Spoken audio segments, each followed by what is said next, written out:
touch our hearts and minds, God, that these people may be able to give the information that we need to go over these airways. And I pray those who are listening that you open up your hearts and minds to receive the information that has been given.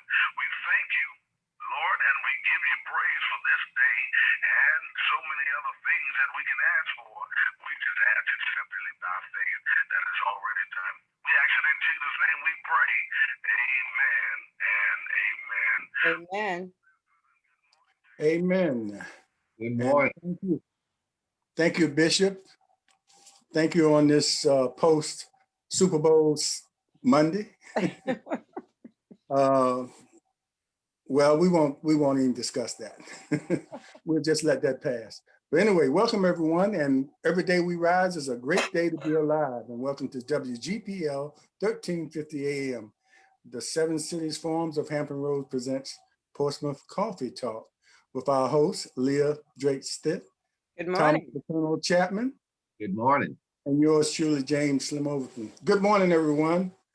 Coffee Good morning, James. Yes. Coffee talk. Coffee talk. Okay, we're raising our cups. And we're waiting for our special guest this morning to come on, Dr. Keith Newby, who will be our guest today as we celebrate or as we have a discussion about heart health. This also being Black History Month plus National Heart Month. So we're waiting for him. But while we're waiting, Leah? Yes, just for a moment in Black history in the city of Portsmouth. Today, we would like to salute Miss Rosetta Brown. Miss Rosetta Brown served in the Uniform Division, the Detective Division, as a sex crime investigator, police liaison officer, and in police training. Miss Rosetta Brown was the first Black female to reach the rank of sergeant and lieutenant in the Portsmouth Police Department. Today, we salute Miss Rosetta Brown. Well, thank you. Thank you. And Rosetta Brown did make some strides here in the city of Portsmouth and opened the way for people coming behind her, Yes. female officers of color. So we appreciate that. And thank you, Leah. And looks like we have Dr. Newby here. Yep. Good morning. Good morning, Dr. Newby. How's everybody doing today? Great. Our special guest, Dr. Newby. And let me say this, it seems like, well, Dr. Newby is also a HBCU Norfolk State grad. All right.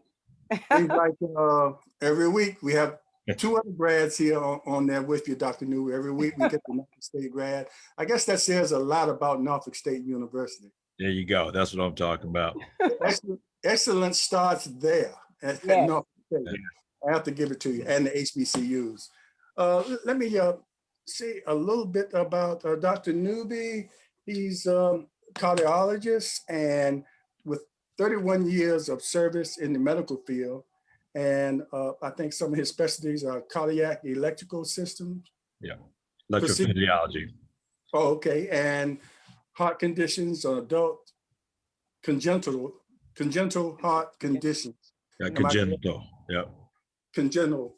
There And you I go. think, Dr. Newby, you started out when you went to medical school. You did internal medicine.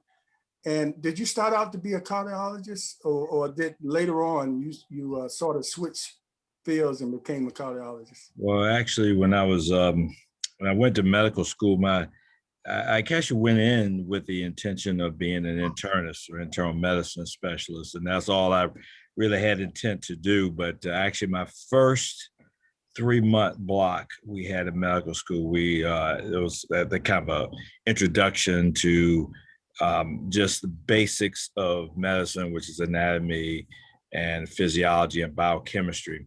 And my first probably second month of the first 3 months, we started getting to cardiac physiology, and I just fell in love with it. And I mean, I literally, from the moment I was a first year medical student, my first month or two, there, I said, you know, something, this is what I want to do. So once I get my mind fixed up on doing something, there's no stopping me. And that's what I wanted to do. So it wasn't intent coming in, but really at my earliest stage in medicine, I say cardiology, that was it for me.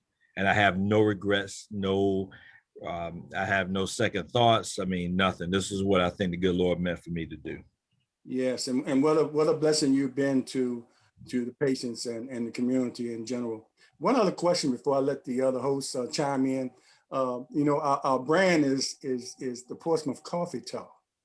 And I want to get started since we have that brand and we sort of encourage people heart healthiness. How caffeine and coffee and the consumption of that, how is that, you know, you heard pros and cons about whether it's good for you or not.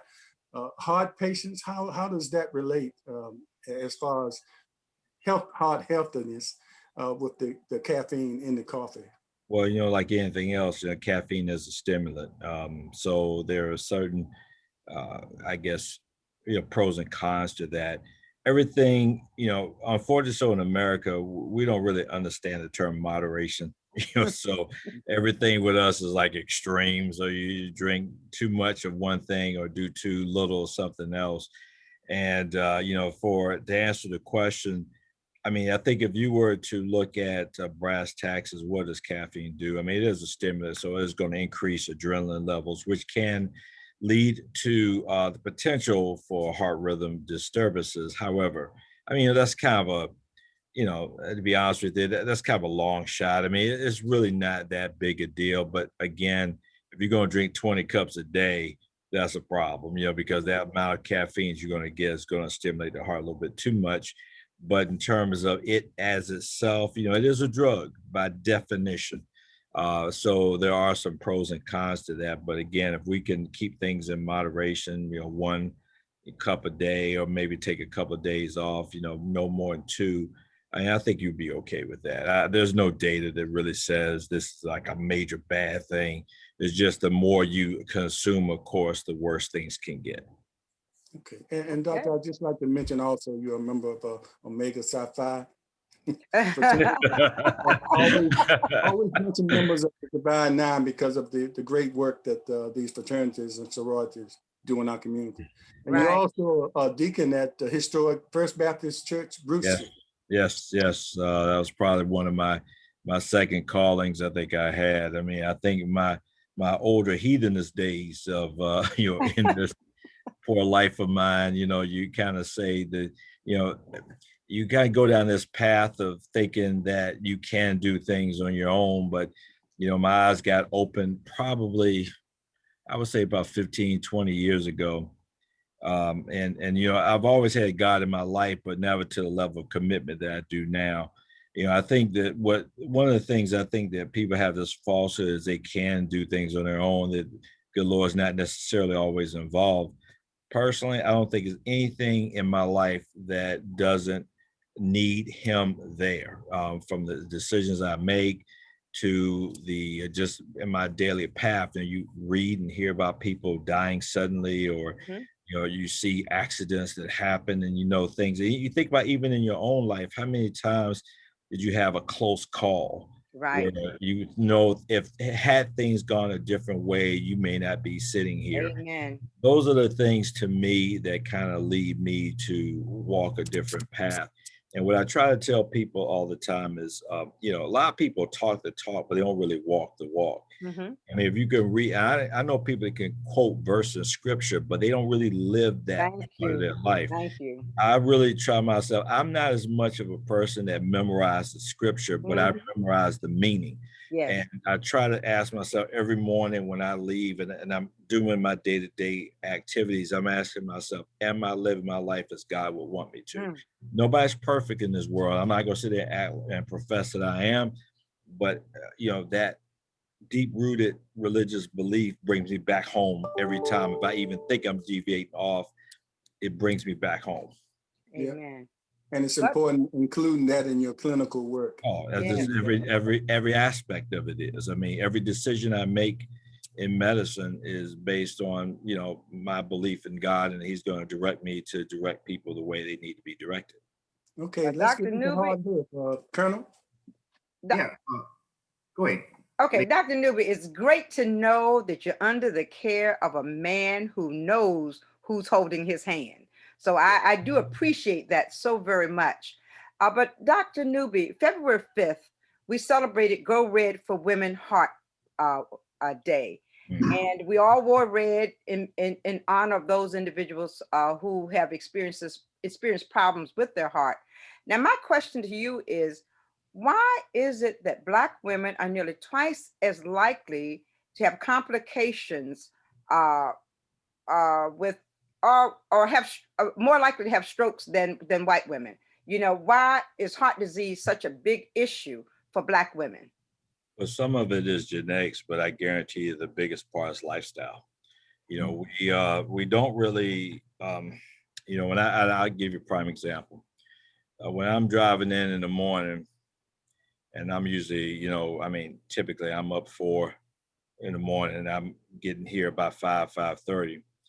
When I'm driving down the street, when I look at, you know, and I go through various neighborhoods as I'm getting here to work, when I'm in the predominantly African American community on my way in, it's like pitch black, no issues going on. When I drive through the white neighborhoods, lights are on, I see people jogging in the streets. Mm-hmm. And there lies a big difference. I mean, there is some genetic predisposition, I think, that a lot of people have, but when it really boils down to obesity rates, hypertension rates, diabetes rates, things that lead to the presence of heart disease, you know, that's going to predominate our community, unfortunately so, which hence leads to these bad things happening.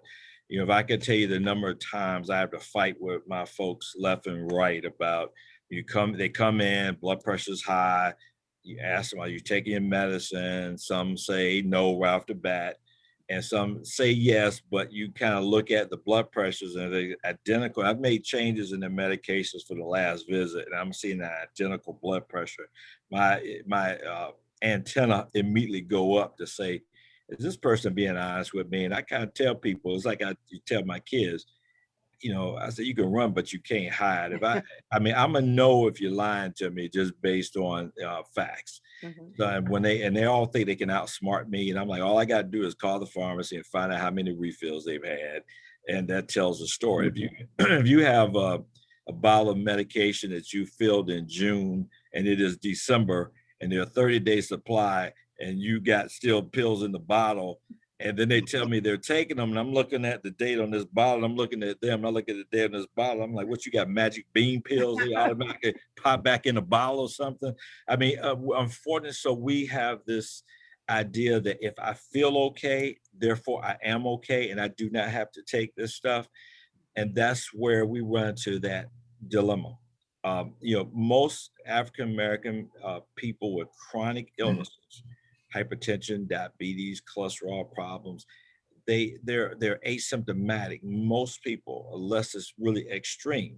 So when you think about if you get sick, say if you have an infection somewhere and a doc gives you an antibiotic, I guarantee you're going to take that antibiotic up until the time when you feel like you're back to normal. Mm-hmm. If it says take it for 10 days and by day 5 you feel like you're back to your baseline, find out how many people still take it. Right. Well, I guarantee you they're going to stop. So once they start feeling better, you know, then they're going to stop. So unfortunately, so when you think about something like hypertension, if your blood pressures are like say 140/90, which some people would come up to me and say, "Oh, that's good for me." I say, "No, it's not good for anybody. Mm-hmm. Don't get it twisted.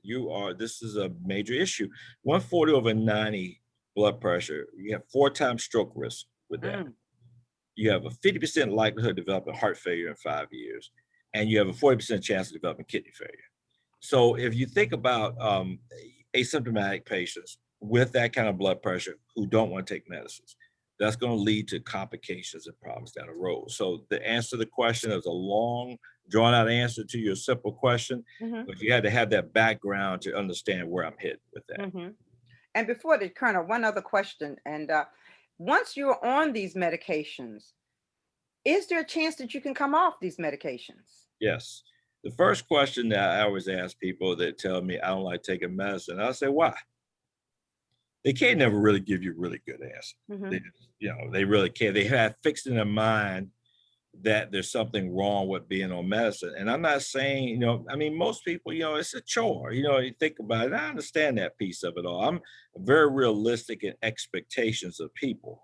And I even look reflection of myself, how good can I be with certain things? So I'm always empathetic to the plight, but my job is to keep people alive as best I can. And that is really what it boils down to. So yes, you can get off, but you got to change the dynamics of the situation. If you're 100 pounds overweight and you're on medicine, but yet you say, ask me, can you get off? And I'm like, well, what have you changed in your life? Because if there is a direct correlation of weight and hypertension, direct correlation of weight and diabetes, direct correlation of weight and cholesterol problems, which are 3 big factors to develop heart problems. So if you want to get off medicine, you have to change the dynamics. And that's where we fall short. And again, I tell people out there, listen, it's not easy. I'm not going to sit there and say that that's an easy venture to do. But when they ask the question, that is the answer. Okay, thank you. Dr. Newby, how you doing this morning? All right. Yourself? Yeah. Every day is a good day. There you go. Yes. But you mentioned the us not taking our medications, and I believe in a lot of it could be tied to lack of health insurance and having a drug benefit, and that plays a big part. And if I'm going to go down to the drugstore and pay this amount of money to get this pill that it's gonna make me better in the long run, or do I pay that light bill, my phone bill? And so where do you think that where we should go as far as health insurance for those who don't have it? Because if I don't have health insurance, I can't do anything with that prescription you just gave me. Yeah, well, I think what we as physicians have to do is decide, kind of like in our minds, when I have patients I know who have some financial challenges, you try to get them on the least expensive stuff you can. But hence goes back to lifestyle. And what I would say is this: I'm not unsympathetic to what you just said, but I'll be honest with you, the vast majority of people, that is not the problem. They choose to make it the problem. They find a way to go to Ferrero's. What's that thing? Is something in the water? In the water? Yes. They found a way to get to that. Exactly. And that was several $100s that go to that. People find, when people want to do something. Listen, I go down to there's on I think it's 21st Street, one of Ferrero's shoe stores or something. Man, listen, I go through there. So I've had times where I've seen a line at midnight for the next morning for tennis shoes gonna come out. They cost several $100s. Find a way to pay for that. So I have found people prioritize what they want to prioritize. So I'm not unsympathetic, because there are some people that are like you say, but when you really brass tacks, kind of put it down to the nitty gritty, people make choices. And sometimes those choices are not in their best interest. Hey, I tell people all the time, listen, one thing that makes America where it is you have choices. You can choose to do things or not do things. But I tell them, I said, change the dynamics. If you know that you are, you have some challenge, like say if you hypertension, and again, we go back to weight or lifestyle, sodium content in the foods we eat. I mean, change the dynamics, and then we can look at maybe reducing or getting people off medication so they can. So to answer the question, I found that is the case. Now, fast forward to the real answer to your question, which is, what they do if they don't have health insurance. Well, it depends on the financial aspect. There is Medicare for those over 65 or those who have been disabled. Medicaid for those who really do not have any financial means at all. There's the Affordable Care Act, which is Obamacare. You go in the marketplace and get insurance based on your income.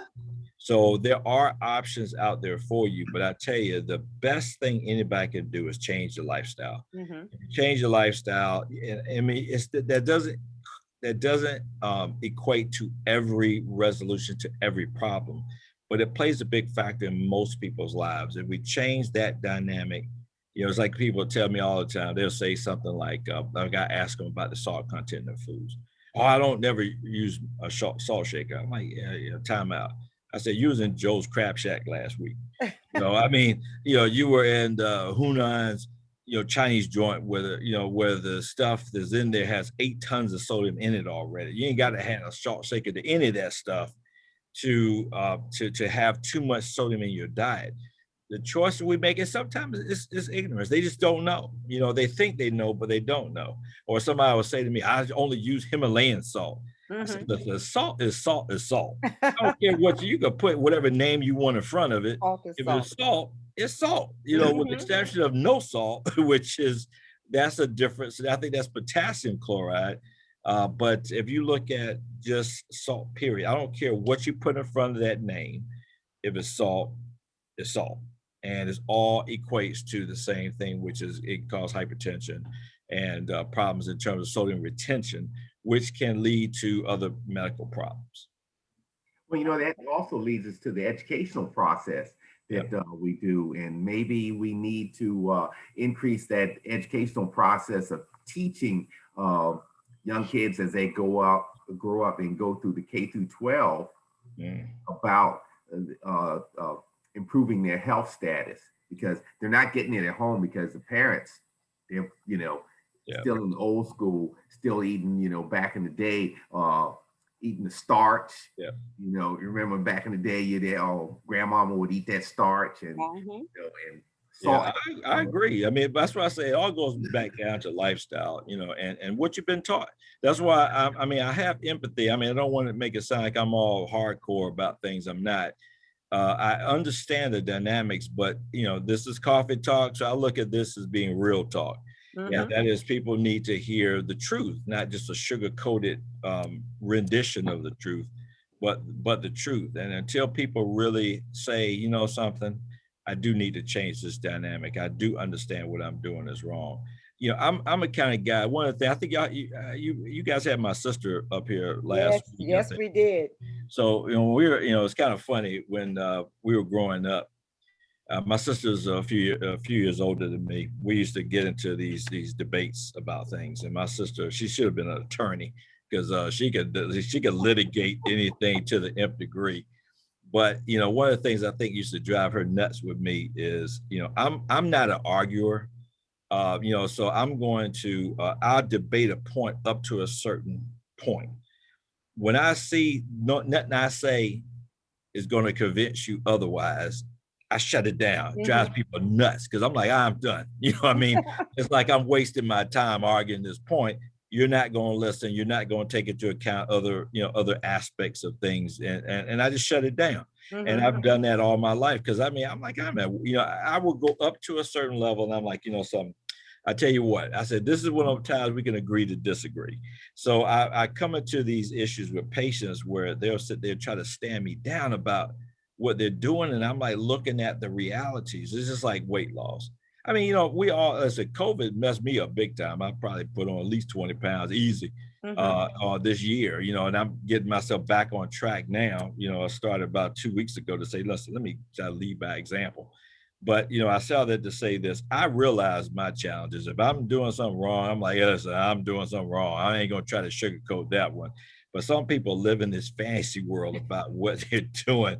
And I'm looking at them, they'll say, I'm doing everything. I don't hardly eat anything. And I'm still 100 pounds overweight. I said, trust me, you're not starving yourself to death. There's no, I mean, let's keep it real. They'll say, you're doing something wrong. You're doing something wrong. It's like I say, you go to a third world country, how many fat folks you see over there? I say, if you're eating the wrong type of stuff, and unfortunately, so some people financially can't afford it. I mean, when you think about it, if you go to McDonald's, I can get I get a hamburger, fries, and a drink for $1, whatever the case may be. If or I can spend $20 and go get something healthier. People are going to always take the path of least resistance because financially that's all they can do.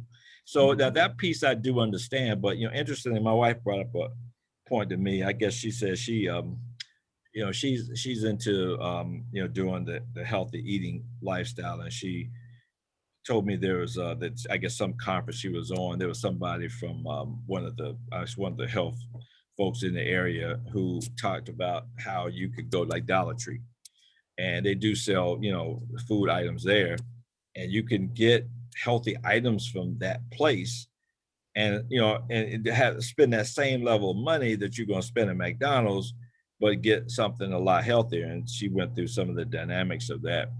I don't remember all of it, as far as the things she talked to me about, but I do remember the conversation, and that there are healthy choices that you can make. It's just that understanding goes back to that comment you made about education. We have to educate the community to say this is what you can do as an alternative, what you are doing. And some people, listen, let's be keeping it real. Salt is good. Grease is good. I mean, it tastes good. I mean, that's why people do it, because the flavor that they get out of it, which, is different from the flavor you get of some bland something that people get. So I'm realizing and keeping to account that those issues are real. But again, because I can understand that point, that's why I tend to try to understand, but at the same time, be kind of a little firm to tell people, yeah, but you're trying to live. And that is an aspect. Think about prostate cancer issues and other things that may affect the African American community more so than other communities. A lot of it is based on lifestyle, and that's the thing we have to. If we can get the lifestyle part down, I think that you'll see the mortality rates or death rates in the African American community will come down. But we have to make those changes. Okay. Dr. Newby, I'm a heart transplant recipient, and I really feel blessed and thank God every day for having that opportunity to receive a new heart. And not everybody is that blessed, because it might be more patients than available hearts or organs, period. Yeah. And one of the things that I realized since I've been going through this, you hear about people that say, well, all of a sudden he had a heart attack. I realized you don't all of a sudden have a heart attack. They are symptoms or something leading up to that a lot of us don't pay attention to. And Leah mentioned about ladies' symptoms might be different than men. But some men might have these things that we know of and try to shake it off. How can we make sure, especially in our African American communities, with these programs like this, that men and women pay attention to the signs that our body tries to warn us every day? Because like you say, you just don't have a heart attack out of the blue. Right. There are symptoms leading up or signs leading up to that. And some of them might be silent with men, but some men just ignore it, think.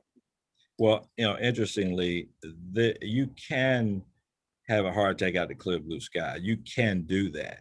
Okay. But typically, you're right. There are warning signs. Now, let me say this.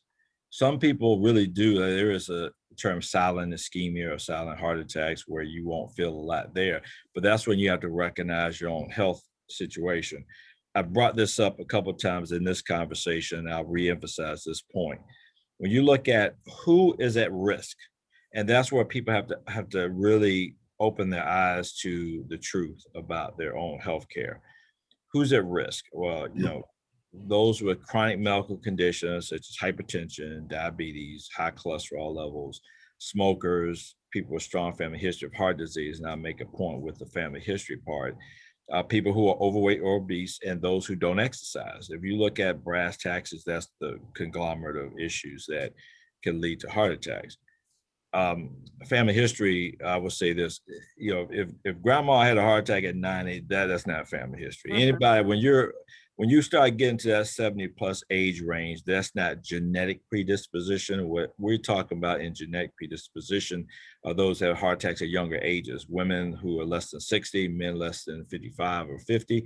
Those are the people who have genetic predispositions for heart attacks. If you understand the family history, but equally, if not more important, understand your history.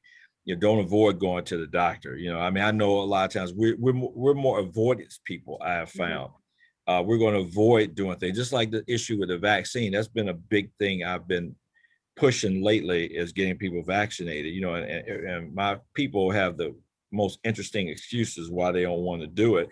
Mhm. Most of them don't have any validity to it in terms of why they don't want to do it. Somebody would mention Tuskegee or, Yes, and the first thing I always say when they tell me that, I said, tell me about Tuskegee. What happened? they have no idea. They have Not a no clue. freaking idea what happened. I'm like, if you're going to use that as the excuse, at least understand why, what your point is.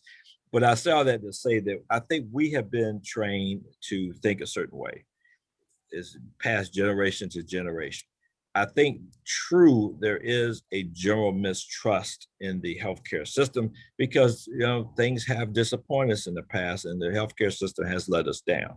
But there are strong advocates within the medical community, such as myself and others, who do believe strongly in that we can help our individual community if people are willing to listen.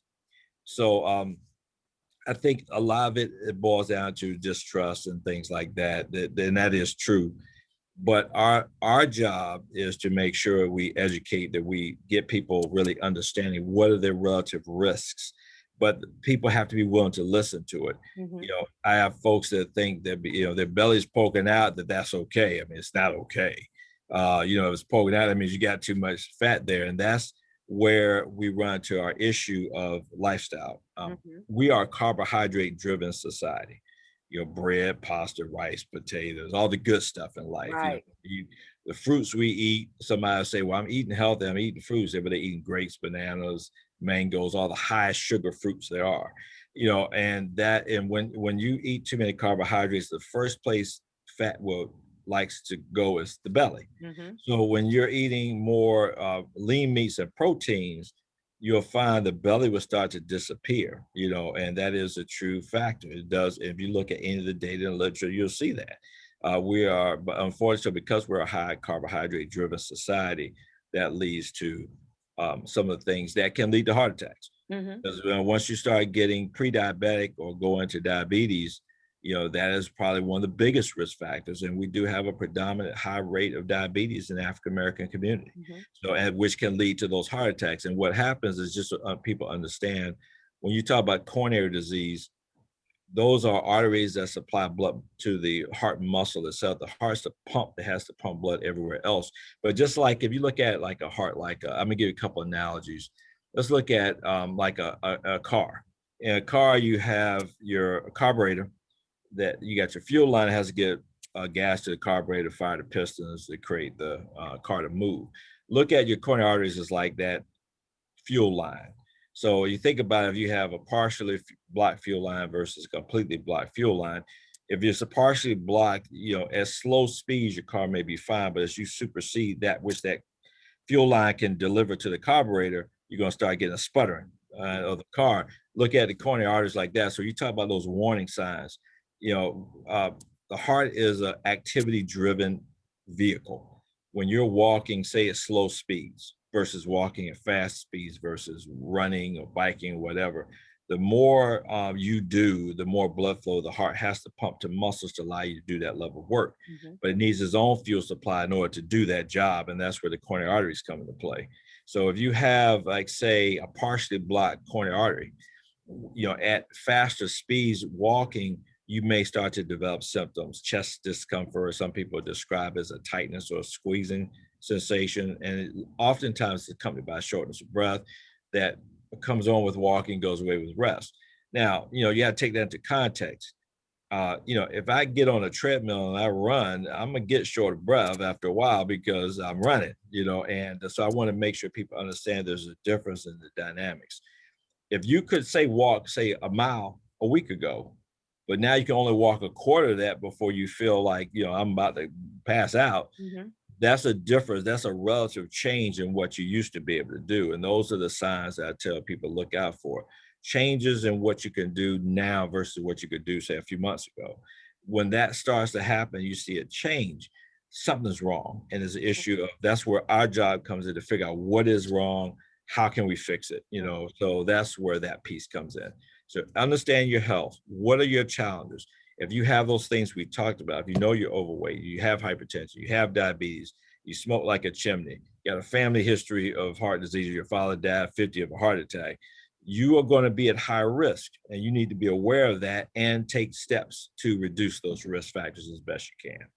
And Dr. Newby, there are other signs that we need to be aware of also that we may ignore. Yeah. Leah, can I interrupt you- you just for a minute, Leah? Yes. We're at the 7 o'clock hour, and we have to sort of wrap up the radio part. And Dr. Newby, if you have a few more minutes, we're going to end the radio section, but we're going to continue the program on Facebook Live. Okay.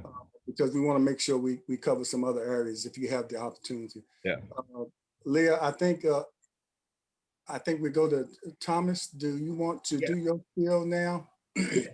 Yes, if just want to make a little commercial break here right quick. And for those who are out there listening to us over the radio and on the internet and everything, and if you like what you're hearing, you can send a donation into or send us a note to see if you want to be one of our sponsors, because we'd like to increase and expand this program. And you can send it to HR 7 Cities Forum, P.O. Box 7664, Portsmouth, Virginia 23707. And we appreciate your help.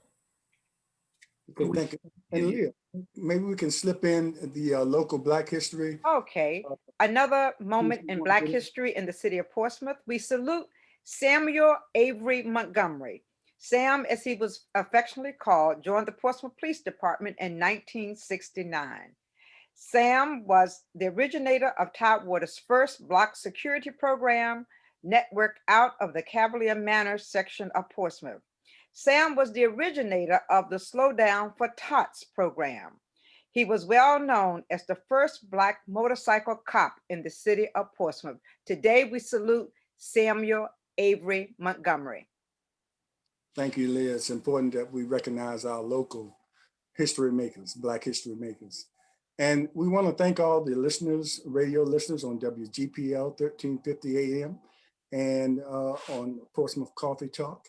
And we'll look forward to seeing you next week as we have Sam Allen, who is one of the, I don't want to say original, but he played in the Negro Baseball League back in the day, and he's a local celebrity here in the day. So he will be on next week to talk to us about his experience in the Negro League.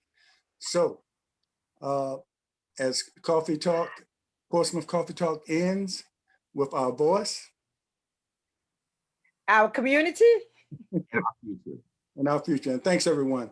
And we will continue on Facebook Live. Leah, you were asking a question. Yes, I was asking Dr. Newby about additional signs that we need to be aware of. If it's not the shortness of breath, there are other signs that we need to be aware of, Dr. Newby, as well as I just got a person on Facebook Live who asked if you would say something about pain medications. Pain medications? Yes. But anything specific about that they were asking? All she has is good morning. Could you talk about pain medications? I guess how it impacts upon your heart. Okay. Well, it depends on what pain medications there are. I mean, like anything else, if you're talking narcotics, of course, because it is an addicting drug, that's going to put stress on the heart once you start withdrawing from something like that, if you become addicted to it. When you talk about things like the Advils, the non-steroidal anti-inflammatory drugs, there have been some correlations of coronary disease occurring with those, but the data is a little on the sketchy side. There were a couple of non-steroidals that I forget the names right off the top of my head that were taken off the market several years ago because of the incidence of heart attack and heart disease with those. Not so much with the Motrins of the world, but like anything else, there is some correlation. So I tell people just be careful with how often and how much of any of these you take, because there's some direct correlations of impact on heart, but there are more like indirect correlations, such as if you're like you take a bunch of these pills like Motrin, or like a lot of people love the goody powders. That stuff will tear your stomach up. So if you start getting these drugs like Motrins or goody powders and things, and it causes gastrointestinal bleeding, that can lead to anemia, which can tax the heart. So it's like an indirect link to it. But I tell people all the time, I say a lot of things with pain medications, change the dynamics. If you're taking pain medicine because of arthritic issues, and, again, if you're 100 pounds overweight and you talk about a hip or a knee problem, you got to get that weight down. That's going to help with less need for pain medicine Right, because of less right. stress on the joints. Mm-hmm. The other symptoms you have mentioned, I mean, and it's, in terms of what I see and what I can hear from patients on a relatively regular basis, things like excessive fatigue, and I mentioned that before, inability to do what you used to be able to do. If you could walk further, and I'm not talking about arthritic problems, I'm talking about just the physical aspect of wanting to walk.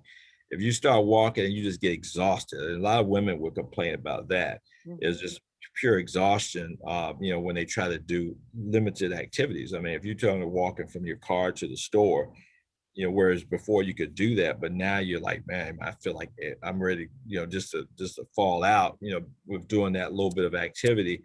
Those are signs. People who break out in a sweat. Now I'm not talking about just perspiration in general, but it's used as a conglomerate of different things. Like they'll feel diaphoretic, where they feel sweaty, and just general malaise and fatigue. Just I feel bad. With activity. I mean, everything in heart world, generally speaking, with the exception of heart attack, is based on activity levels. The more you do, the more blood flow is expected of the heart. There's a problem with getting that blood flow. Hence, here we go with a problem. But that general just malaise, feeling just lousy, the sweatiness. Some people will develop leg swelling. Now, leg swelling can happen for a host of different things. So I want to be careful with that comment. A lot of people will have leg swelling because either side effects from medications, they have weak veins in the legs, blood clots in the legs.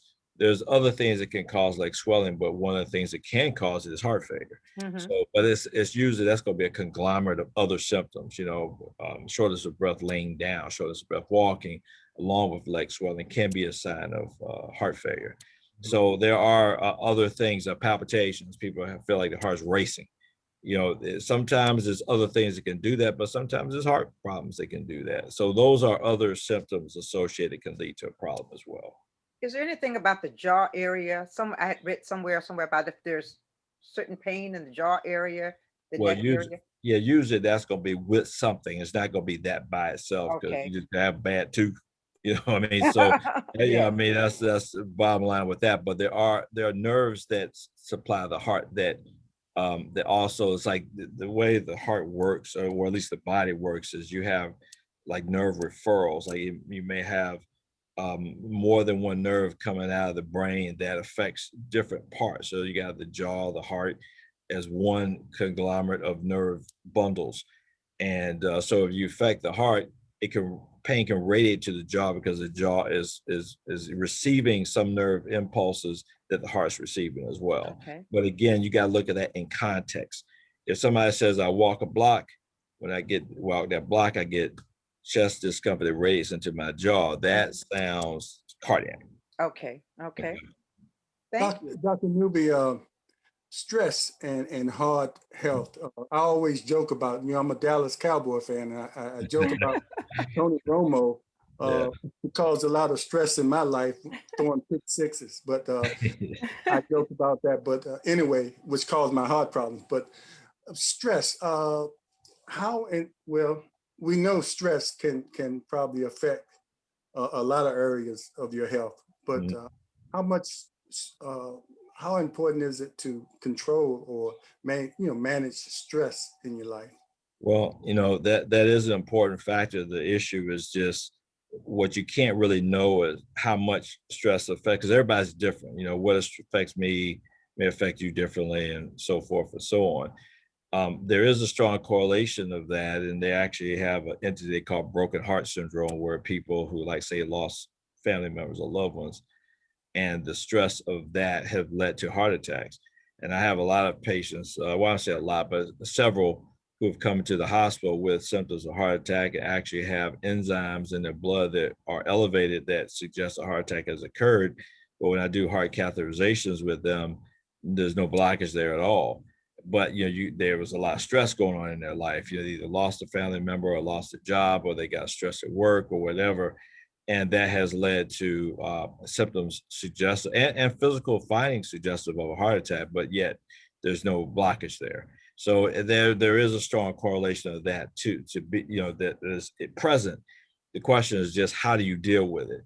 And that's where, the rubber meets the road, because as a cardiologist, I can't always suggest to people, okay, do this or do that. I mean, I can make suggestions, but I'm not a stress management type person. We do partner sometimes with psychologists and family counselors that can help identify those levels of stress and try to help patients deal with that better.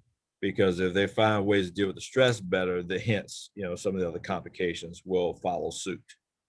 Okay, thanks. Dr. Newby. Yes. I'm a retired Army nurse, did critical care for most of my life. And one of the things that I had an extensive recruiting career also, where I tried to recruit and tailor my recruiting to have people that look like me and us to join the military. So our breadth of African-American providers are increased. What would you tell a young person now, say is sitting over there at the HBCU school at Norfolk State, I'm a junior, pre-med major, what would you tell them to get them motivated to pursue their dreams of being a future Dr. Newby? Well, I don't know if that's something to aspire to, but I appreciate the consideration. But what I try to encourage people, like when I was, the difference I think I found with some of the younger folks now is they're easily discouraged, and this is like this society we're in now is a immediate gratification. Medicine, as is not immediate gratification. It's a process. It took me when I think about how long it took me to get where I am. Okay, it's 4 years of college, 4 years of medical school, 3 years of internal medicine training, and 4 years of cardiology training to get where I am now. And that's a long time, but for me, it was eyes on the prize. I said, where do I want to be, what I want to do. And I had a level of dedication to get where I wanted. Now, remember, I'm a specialist, so there was extra time I had to spend to get to where I wanted to be. Everybody doesn't want to do that. Some people just want to be a general surgeon or a general internist or a family practitioner. And of course, that shaves off 4 years out of the track I gave you. But for medicine, and then there are other fields that you can go into. It doesn't have to be MD. It could be a nurse, which is going to be markedly less, training. Physician assistants, nurse practitioners, technicians. There are many other avenues in healthcare, and that's probably, to be honest with you, when you look at the job needs now, healthcare is one of the top ones, and it's going to always stay there, I think. So, I tell people, hey, for the most part, you're guaranteed a job if you're trying to work. Now, you're going to be lazy. That's a different story. But if you're trying to work and you want to work, you're going to get a job, and you're going to get a decent paying job. Technicians now are making pretty decent money. 65, 70 grand a year, starting off for a lot of them. Just depends on what you do. And I tell people all the time, follow that dream. If you want to do that, don't be discouraged. I had some docs, who were like not happy with their own individual careers when I was coming through. I felt were discouraging to me, oh, don't do this and blah, blah, blah. I was like, screw that. I'm like, listen, I knew what I wanted to do, and nobody was going to stop me from achieving my goal. I don't care what they said, because I knew I was aspiring to do that. Unfortunately, so everybody doesn't have my level of commitment and dedication. So I get worried about that group, especially the younger people who are, so easily discouraged and will just give up quick. So I tell people all the time, if this is something you really aspire to do and you enjoy doing it, do it. Don't let anybody tell you otherwise. There's nothing to me, if you're learning something new and you're learning something different, that's never a waste of your time. Never waste your time. There will be something that can give you a career path that's going to be beneficial to you if you want to be expert at whatever it is you're doing. And I try to tell folks all the time, people want the best workers. I mean, the one thing I try to encourage even my kids, especially my youngest, who is still in high school now. I say, you can achieve anything you want to, but you got to be willing to work for it. But there's never such a thing as wasting your time if you're learning something new and you're learning something that people want. But they will always go for the best workers. Because everybody wants the best workers. I mean, that's the bottom line. That's it. And then you can pick and choose what you think you want to do. So I encourage people to say, don't let anybody discourage you. Chase that dream. I mean, just figure out the path you want to go down and do your research. Say, okay, if I want to do this, what do I need to do to achieve that goal? I always had a plan in my life. Always been a planner, and I kind of look at it, say, okay, how do I want to get there? What's the time frame in which I'm gonna get there? And I just implemented my plan and stuck to it. Dr. Newby, I have a person online who asked, she said, my father, mother, brother passed from heart disease. Her sister also has heart issues. Why, as the younger sister, have I not displayed symptoms? Is there any questions I need to ask my primary care physician during visits? I think the first question is always, what's my health status? I mean, they need to be able to tell you, what do I have? And again, we went through those risk factors: hypertension, diabetes, cholesterol elevations, smokers, overweight, obese, inactivity. Those are a family history. All those are the conglomerate items that people need to be aware of if they're looking for, for the present absence of heart disease. Depending on the type of heart disease that you have, says what's the genetic predisposition for that.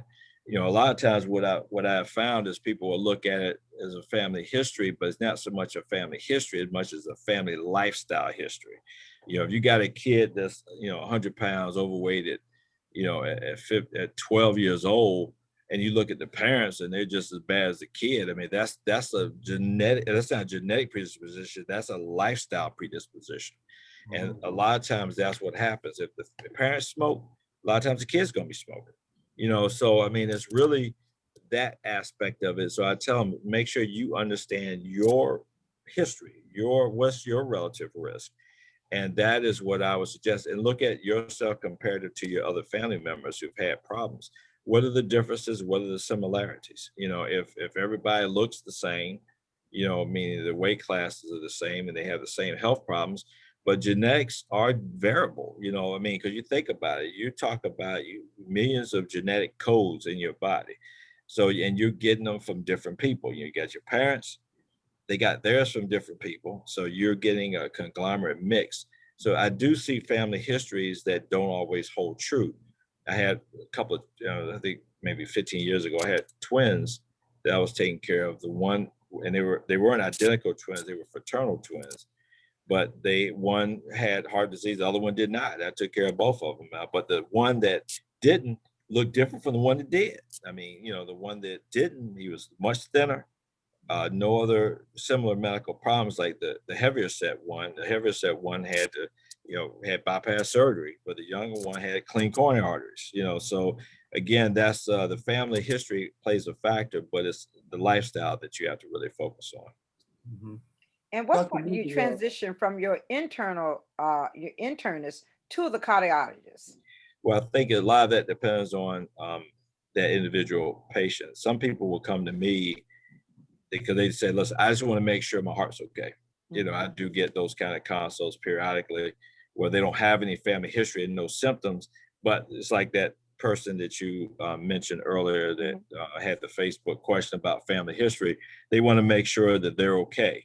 So, but I think anytime you have a question, you should see somebody like me, because I can sometimes bring things to light that other people cannot.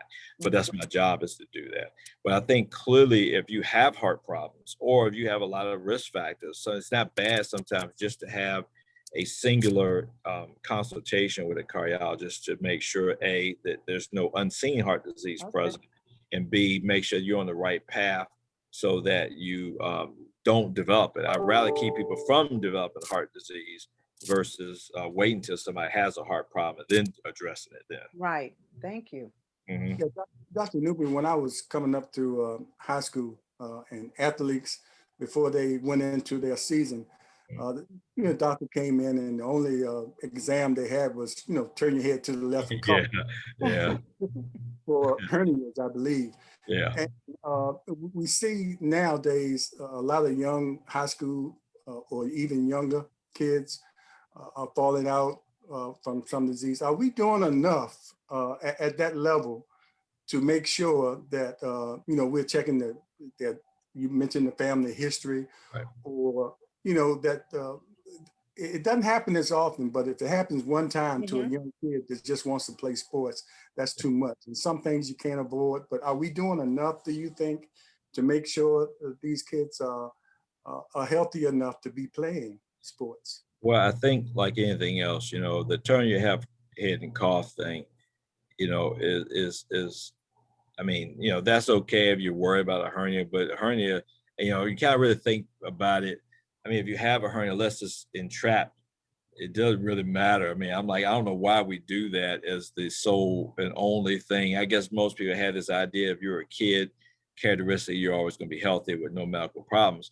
But you don't know how many diabetics I see who are 10, 12 years old. I mean, I don't see them personally because I'm not a pediatrician, but I know of them, just through my travels and my day-to-day activities when you talk to family members who say that they share with you their kids' medical problems. So no, we don't do enough, but at the same time, when you really think about it, how many, kids are playing ball every day. I mean, every day. Millions and millions of kids play ball. How many people do you see die from heart problems or die, period? It's a small number, but it's just when it happens, it gets sensationalized in the media. So that gets every parent nervous about the kid. But I think the way I would screen them is you got to listen to them, listen to their hearts, because a lot of times people, if you hear about a kid dying suddenly, a lot of those kids have either hypertrophic cardiomyopathy, which is I think it's Pete Maravich had that died years ago. He was the one that had that. There's some other ones. I think what's the Len Bias, I think it was. Yeah. Yeah, he had hypertrophic cardiomyopathy. And they have characteristic murmurs, so if you listen to them, you'll hear it. Those with family histories of sudden death, especially, you need to be aware of that. So the parents need to make sure they educate the schools about that type of, family history, because, that sometimes they need genetic testing, but that's not often. I mean, brass taxes, you don't see that a lot. So that's the thing you just have to keep into context. A lot of times, it just gets sensationalized. But again, I think if they listen to them, make sure they understand any family history. But the kids got to understand their family history. Most kids don't care, so they don't even find out from their parents. But that's the parents' role to help make sure they educate docs and what have you, that they do have a family history of this. But I think if you look at listen to the patient and understand their family history, will help to defray a lot of those situations like that. Dr. Newby, what impact is coronavirus having on the heart?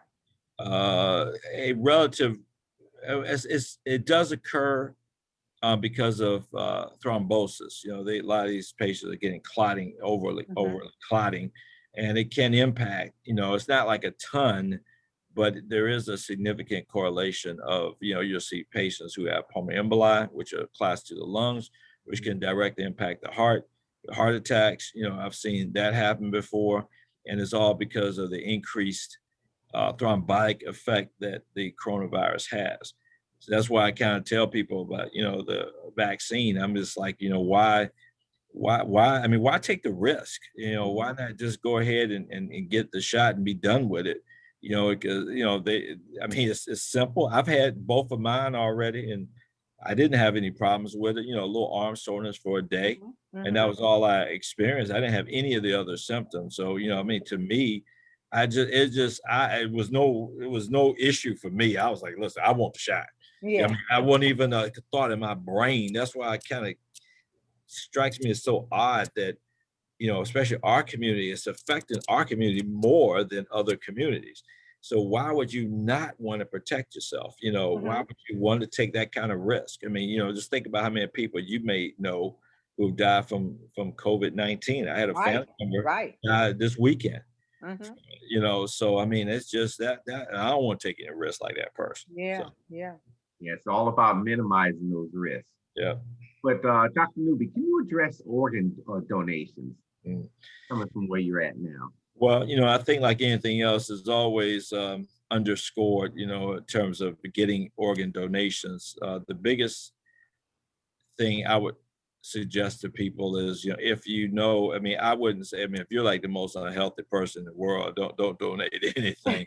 But you know, but if you are a relatively healthy person, why not do it? Because you can save someone else's life if need be. So you don't see it that much, and there are some people that are fortunate enough, like Brother Overton, that was fortunate enough to get a heart, but the demand is greater Yeah, than the availability of yeah. organs. That's for sure. So, but I do see it a bit. You know, we are involved. I will take care of patients up there. I'm not part of the transplant team, and I just, you know, I have enough to do in my life. I couldn't be a part of that piece as well, but I do work with the transplant team quite a bit and involve heavily in my patients until they get transplanted. They normally that individual transplant team would take over from there because they're, you know, they have to monitor, you know, biopsies, all this stuff they have to do periodically to make sure there's no rejection. But I'm a firm believer in transplant. I think it saved many a life. Just unfortunate so because people aren't organ donors, you know, the demand definitely is greater than the supply. Hmm. This lady is asking at this time, Dr. Newby, when a person has tightness of chest and EKG don't show anything, should this be a concern if this tightness still occur? I think always that's the case. Now, it doesn't mean you have a heart problem because you could have, I have had asthmatics, you know, who don't get really short of breath per se because their bronchospasm is right on that fence. It is enough to get chest tightness, but not enough to cause actually shortness of breath. Chest tightness can come from different things, but again, that's for a doctor to be able to work through. And definitely a heart specialist if there's a question because a lot of times people will get a stress test, you know, which is our treadmill exercise test looking for heart problems. And you can have a normal stress test and still have blockages. Hmm. That's up to the doc to work through that dynamic. So that's where the rubber meets the road. It's just understanding how to decipher, you know, where somebody has chest tightness. Is it potentially coronary disease related or not? And that's where we come into play. But the person, what I would suggest is like if somebody tells me they have chest tightness and they're 18 years old with no medical conditions, I'm not going to, you know, I'm not going to look at them as likely having a heart problem versus a 65-year-old person who has hypertension, diabetes, and smokes, and you know has a strong family history and they're overweight. Hmm. That person I'm gonna have a lot more concern with than the person is 18 years old with no other medical problems. So this person really may take this time to go and see a heart specialist, maybe. I would recommend if they're not feeling like their primary understands, because a lot of primaries don't understand that piece, you know, but it's because that's not what they do. I mean, if Mhm. I had a woman who was pregnant came in and they broke their water in front of me, I'm gonna look at them. They're gonna look at me. I'm like, what you want me to do? I mean, that's not. I mean, I ain't delivered kids since medical school, so I mean, I'm not gonna write one for that. I always say everybody has their levels of expertise, and that's heart is mine. You know, for other people, it's something else. So my job is supposed to be one that can help decipher when you have symptoms or you have certain conditions, how is it relevant to your long-term health? Mhm. Well, Doctor, we want to thank you for coming on. We're going to wind down now, close out. And leading by example, all of us have had the first shot. And by the way, yesterday was my heart anniversary, 6 years. And tomorrow I'll do my annual. Thank God. Yes. Yeah. I'm past the point of doing the right heart cath or the left heart cath. There's no reason, well, for right now, it's no reason for me to do that anymore. Last year was the last time I have to do that, and hopefully that will continue. But we really appreciate you coming on, and we want to spread the word about heart health, and especially in our African-American communities, and how important it is for us to listen to our body, listen to the signs, and make sure we keep those appointments with our internalists. And if something comes up and you have to take it to the specialist to the next level. I remember the first time cardiologist told me, and he said it so calmly. He said, "You'll be fine. All you need is a heart." Yeah, listen, the word was only so simple. Thank you. I guess he said it that way so I wouldn't have a heart attack in that, with that news. But anyway, it's just important that we keep up with that, especially our family history and all the things that you shared with us today. And we really appreciate that. Not a problem. Thank you so much, Dr. Newby. Hopefully it was helpful. So thank you very much for having me. Very enlightening. All right. And You and your sister, I don't know, you're a tag team to be dealt with, that's for sure. Yeah, she's an extremely intelligent woman. I will have to say. I was telling Brother Overton that people that lecture, sometimes I'll sit there and fall asleep on them because they're so boring when they deliver a message. But I give my sister a lot of credit. She's passionate about her work, and when she starts talking, I like literally listen because her delivery is always so enlightening, and understanding our history, the things we've accomplished over the years that many people don't even know. So she's a wealth of knowledge that I really think people need to take advantage of. Well, I've been blessed to work with her on a project, so I concur with everything that you're saying. So, all right. Well, thank you all very much. I appreciate it. Thank you, Dr. Newby. Thank you so very much. Thank you. Appreciate it. And all of those out there listening, if you have any heart issues, contact Dr. Newby in Norfolk, Virginia. Give them your address, Dr. Newby. So 301 Riverview Avenue, Suite 500, is right in the Fort Norfolk building, right across from Sotera Norfolk General Hospital, and our office number is 757-624-1785. Thank you, Dr. Newby. Thank you. Appreciate it. Thank you. Okay. Okay, have a great day. And also, Slim and Colonel, there's some online who are asking where could they send a donation and who should they make the check out to? Colonel? Yes, Hampton Roads, 7 Cities Forum, P.O. Box 7664, Portsmouth, Virginia 23707. And they make the check out to? Hampton Road, 7 Cities Forum, LLC. Okay, thank you. And we greatly appreciate it. We want to expand this program and to continue on. Thank you very much. And thank you, host. And Leah, did you want to end, for the people that might have just come on with our little local Black History moment? Okay, for those who may have just come on, this morning we highlighted Miss Rosetta Brown, a great Norcom graduate who served as a uniformed patrol officer. She served in the detective division as a sex crime investigator, a police liaison officer in police training. She was the first African-American woman to reach the status of sergeant and lieutenant in the Portsmouth Police Department. We also highlighted this morning Samuel Avery Montgomery. Sam, as he was affectionately called, joined the Portsmouth Police Office in 1969. He originated Tidewater's first Black security network out of the Cavalier Manor section of Portsmouth. Sam was the originator of the Slow Down for Tots program. He was well known as the first Black motorcycle cop in the city of Portsmouth. He really looked fine on that motorcycle. Yeah. We all remember Sam. I can remember him coming through Truxton. Truxton, yes. And it wasn't something we were used to seeing. Yes. On a motorcycle of that color. And he sat on that motorcycle so proud, and it inspired a lot of people in our neighborhoods, to either go into that field or respect it. Exactly. Mm-hmm. So we want to thank you all again for watching, and come back next week as we have Sam Allen. He was a member of the Negro League back in the day, and he will be on discussing his experiences as a Negro League player. Thank you. Thank you.